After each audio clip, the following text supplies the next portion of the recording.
Hello दोस्तों, नमस्कार। आप सभी साथियों का स्वागत है आपके अपने यूट्यूब चैनल एक्सेस एकेडमी पर। उत्तर प्रदेश ईसीसी ई एजुकेटर भर्ती में आजमगढ़ और बहराइच जिले की भर्ती प्रक्रिया को लेकर के बड़ी अपडेट निकलकर सामने आ रही है, जिसको आप सभी के साथ इस वीडियो के माध्यम से डिस्कस करने वाले हैं। आप सभी साथियों से निवेदन है कि वीडियो को बिना स्किप किए हुए अंत तक देखें, जिससे वीडियो में शेयर की गई सारी जानकारी को आप आसानी से समझ सकें। वीडियो में आगे बढ़ने से पहले छोटी सी रिक्वेस्ट है, प्लीज वीडियो को लाइक करें, दोस्तों में शेयर करें।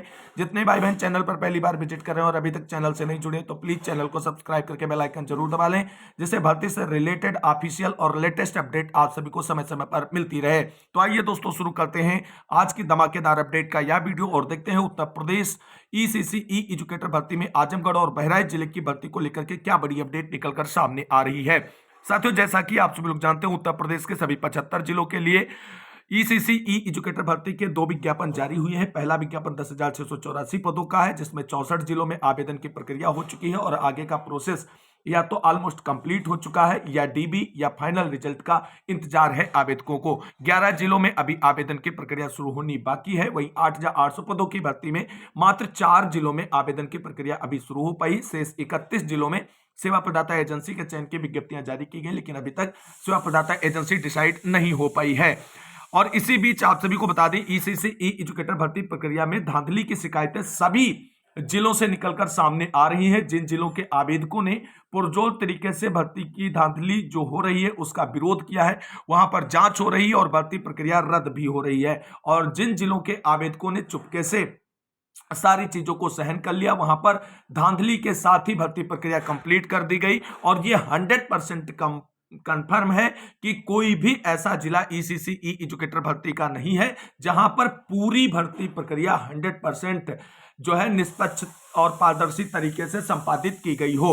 लगभग सभी जिलों से ये शिकायतें आई हैं, लेकिन अब बारी यह है कि जो भी आवेदक इस भर्ती में नौकरी प्राप्त करना चाहते हैं उन सभी को सजग रहना होगा, अपने जिले की भर्ती प्रक्रिया पर नजर बना करके रखनी होगी और पुरजोर तरीके से किसी भी प्रकार की धांधली का विरोध करना होगा। और इस चीज के लिए हमने आप सभी को सबसे पहले वीडियो के माध्यम से आगाह किया था और कहा था हम सभी लोग मिल करके इस भर्ती को निष्पक्ष और पारदर्शी तरीके से संपादित करा सकते हैं। अगर उस वक्त आपने मेरा साथ दिया होता तो शायद अन्य जिलों में ऐसी स्थितियां ना आती। लेकिन कुल मिलाकर के जो 2 बड़ी अपडेट निकलकर सामने आ रही हैं आजमगढ़ और बहराइच जिले से भर्ती में धांधली की शिकायत को लेकर के, उससे जुड़ी ही अपडेट बात करते हैं। दोस्तों, जैसा कि आप सभी लोग जानते हैं, आजमगढ़ जिले में 24 से 27 अक्टूबर के बीच में डॉक्यूमेंट वेरिफिकेशन की प्रक्रिया रैंडम लिस्ट जारी करते हुए संपादित की गई।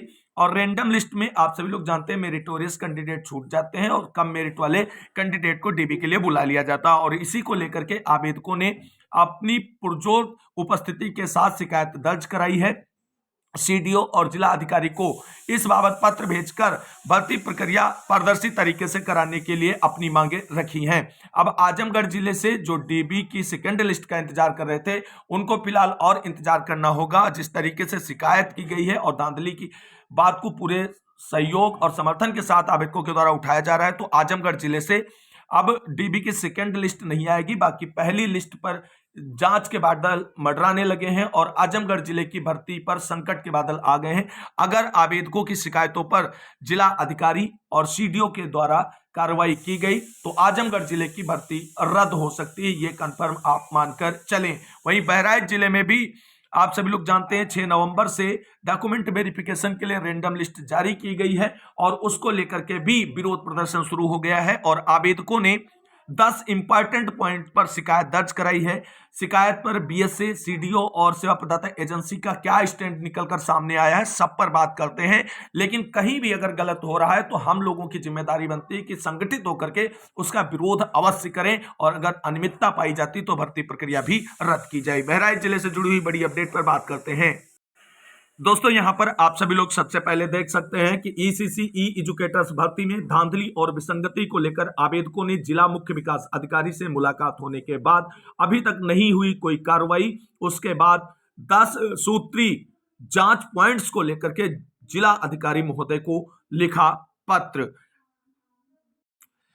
यहां पर भी आप सभी लोग देख सकते हैं बहराइच जिले की ही खबर है। ईसीसी ई एजुकेटर के चयन में धांधली का आरोप और यहां पर सेवा प्रदाता एजेंसी का स्टेटमेंट क्या है।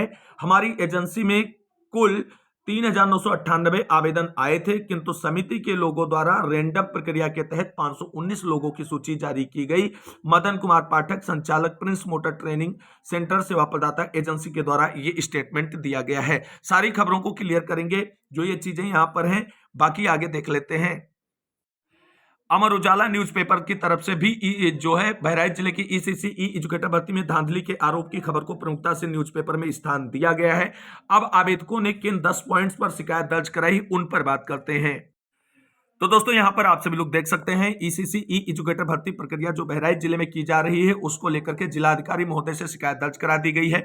विषय आप सभी लोग देख सकते हैं, कोलोकेटेड आंगनबाड़ी केंद्रों पर 173 ईसीसी ई एजुकेटर के चयन के संबंधी में विज्ञप्ति जो है पत्रांक संख्या मेंशन ईसीसी ई एजुकेटर स्लैश आउटसोर्सिंग कर्मचारी चयन दिनांक 26/8/2025 आवेदन हेतु समय पूर्व आवेदन बंद करने विज्ञापन में वर्णित स्थान पर अभिलेख सत्यापन करवाए ने के पश्चात बिना किसी पूर्व सूचना के कुछ एक आवेदन का अभिलेख सत्यापन करवाने तथा विसंगतियों पर शिकायत का निस्तारण किए बिना 519 आवेदनों की सूची जारी करने के संबंध में आवेदकों द्वारा 1 से 10 तक के निम्नलिखित बिंदुओं पर आपका ध्यान आकर्षित कराया जा रहा है, जिनका निस्तारण किए बिना चयन समिति द्वारा 519 पदों पर इंटरव्यू की लिस्ट जारी की गई है।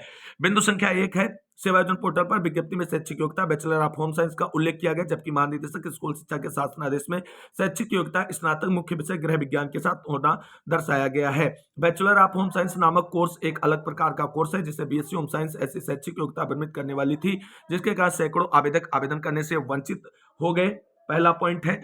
दूसरा पॉइंट है, सेवा प्रदाता एजेंसी की विज्ञप्ति में आवेदन की तिथि 26/8/2025 से 25/9/2025 तक का उल्लेख था, जबकि आवेदन सेवायोजन पोर्टल पर 30/8/2025 को शुरू होकर 17/9/2025 को अचानक बंद कर दिए गए।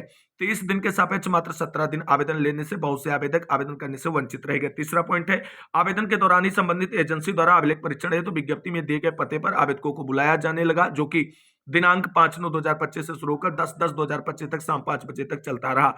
बिंदु संख्या 4 है, दिनांक 5/9/2025 से 10/10/2025 तक जनपद बलरामपुर में हुई अभिलेख परीक्षण के बाद चयन समिति द्वारा अचानक 519 आवेदकों की सूची जारी करके इंटरव्यू के लिए बुलाया जा रहा है, जबकि महानिदेशक स्कूल शिक्षा उत्तर प्रदेश शासनादेश संख्या पत्रांक प्री प्राइमरी स्लैश ईसीसी ई एजुकेटर स्लैश 4834/2024-25 दिनांक 24/8/2024 दक्षता परीक्षण के बिंदु संख्या 3 में सेवा प्रदाता एजेंसी द्वारा उपलब्ध कराई गई अभ्यर्थियों की सूची मेरिट के आधार पर समिति तैयार करेगी, जो हाई स्कूल, इंटरमीडिएट, स्नातक, गृह विज्ञान मुख्य विषय या एनसीटी से मान्यता प्राप्त संस्थाओं के अभिलेखों के आधार पर अवरोही क्रम में होगी। सेवा प्रदाता एजेंसी या समिति द्वारा 519 आवेदकों का चोरी छिपे मेरिट बनाकर 6 और 7 नवंबर अभिलेख परीक्षण करवाने का प्रयास किया जा रहा है, जिनमें ऐसे आवेदक शामिल हैं जिनका 12+3 में कोई गैप ईयर नहीं रहा है, फिर भी वह एनटीटी धारक हैं।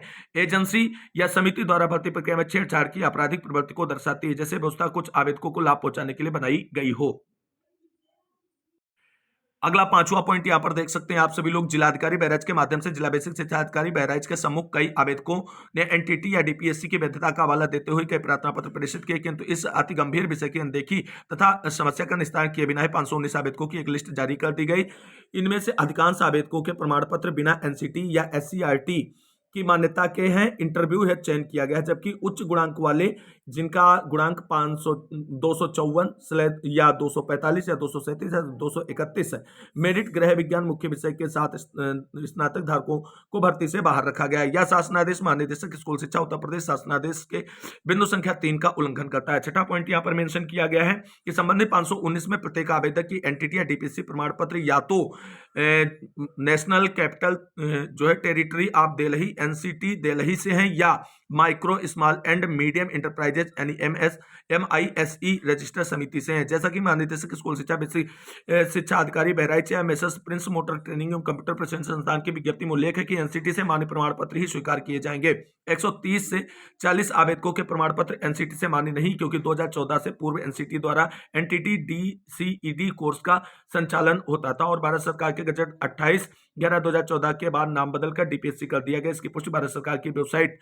से क्रम संख्या 9 पर की जा सकती है। 7वां पॉइंट यहाँ पर मेंशन किया गया है, सचिव परीक्षा नियामक प्राधिकारी उत्तर प्रदेश प्रयागराज के पत्रांक संख्या मेंशन है कि विज्ञप्ति में सिटी नर्सरी या डीपीएससी या एनटीटी का बैकग्राउंड दर्ज है, जिसमें पुरुष हेतु या कोई कोर्स उपलब्ध नहीं है। फिर भी 38 पुरुष आवेदक ऐसे हैं जिनका एनटीटी, डीपीएससी या CTN के आधार पर चयन हुआ है। 100 के लगभग महिला आवेदिका हैं जिनका एनसीटी दिल्ली से है, ना कि एनसीटी नेशनल काउंसिल एजुकेशन मान्यता प्राप्त संस्था से है। बिंदु संख्या 8 यहाँ पर मेंशन किया गया है, रैंडम की प्रक्रिया बताकर जिनमें 519 आवेदकों की लिस्ट जारी की गई, उस लिस्ट में क्रम संख्या 48, 68, 149, 235, 272 पर जो शैक्षिक योग्यता दर्ज है, उस योग्यता पर संयोजन पोर्टल पर आवेदन प्रदर्शित ही नहीं हो रहा था, न आवेदन करना संभव था। यही कारण था कि सेवा प्रदाता एजेंसी या समिति द्वारा सभी आवेदकों की आवेदन लिस्ट सार्वजनिक नहीं की गई, बल्कि मात्र 3212 आवेदकों की लिस्ट जारी की गई, अतः धांधली की प्रबल संभावना प्रतीत होती है।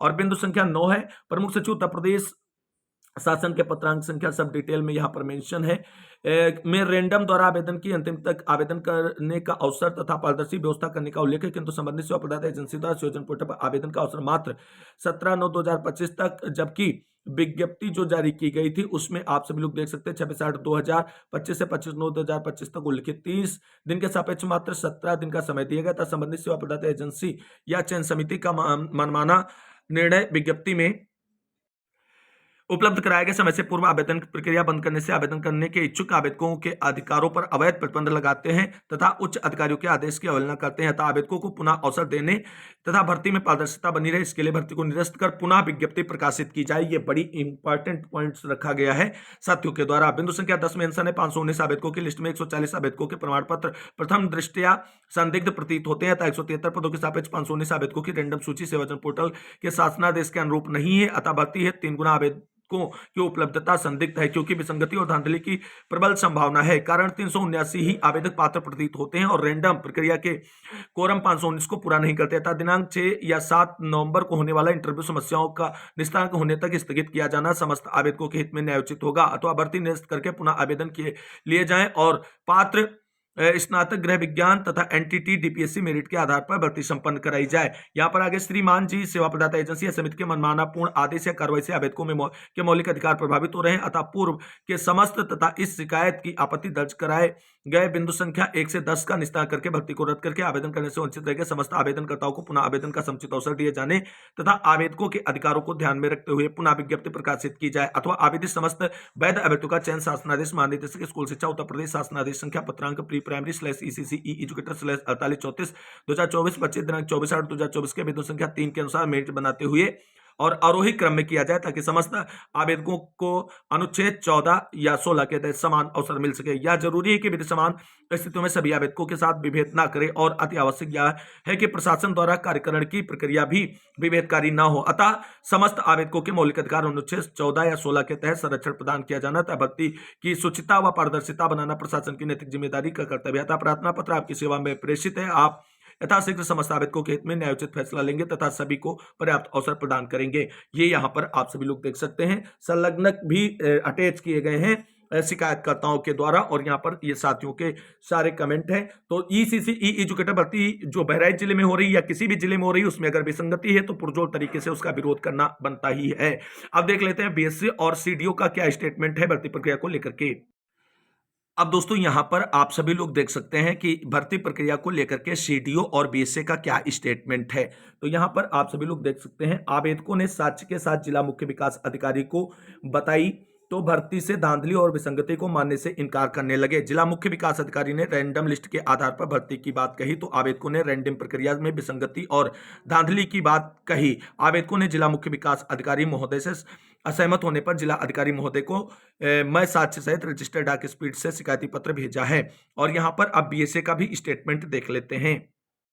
अब दोस्तों यहाँ पर जो अमर उजाला न्यूज़पेपर ने खबर छापी है उस पर बात करते हैं। यहाँ पर आप सभी लोग देख सकते हैं कि BSc का भी क्या स्टेटमेंट है भर्ती को लेकर के। तो यहाँ पर आप सभी लोग देख सकते हैं कि अभिलेख परीक्षण के दौरान भी पारदर्शिता नहीं बरती गई। उन्होंने आरोप लगाया कि 519 अभ्यर्थियों की लिस्ट चयन समिति द्वारा गुपचुप तरीके से तैयार कर इंटरव्यू के लिए जारी की गई है, जबकि शासनादेश में मेरिट निर्माण का स्पष्ट प्रावधान है। हालांकि BSc आशीष सिंह भर्ती प्रक्रिया में गड़बड़ी से इनकार किया है। भर्ती प्रक्रिया में गड़बड़ी से BSc और CDO ने इनकार किया है। अब देखना ही होगा क्या जिला अधिकारी महोदय के आदेशानुसार भर्ती प्रक्रिया रद्द होगी, नए सिरे से भर्ती होगी, या इसी धांधलीपूर्ण तरीके से भर्ती प्रक्रिया को आगे प्रोसीड ऑन किया जाएगा। ऐसी धांधली की शिकायत आप सभी लोग माननीय मुख्यमंत्री योगी आदित्यनाथ जी के जन सुनवाई पोर्टल पर अवश्य करें, बेहिचक बिना डरे, क्योंकि माननीय मुख्यमंत्री योगी आदित्यनाथ जी का जो करप्शन के प्रति जीरो टॉलरेंस नीति है उस पर कहीं ना कहीं ये सेवा प्रदाता एजेंसियां मिल करके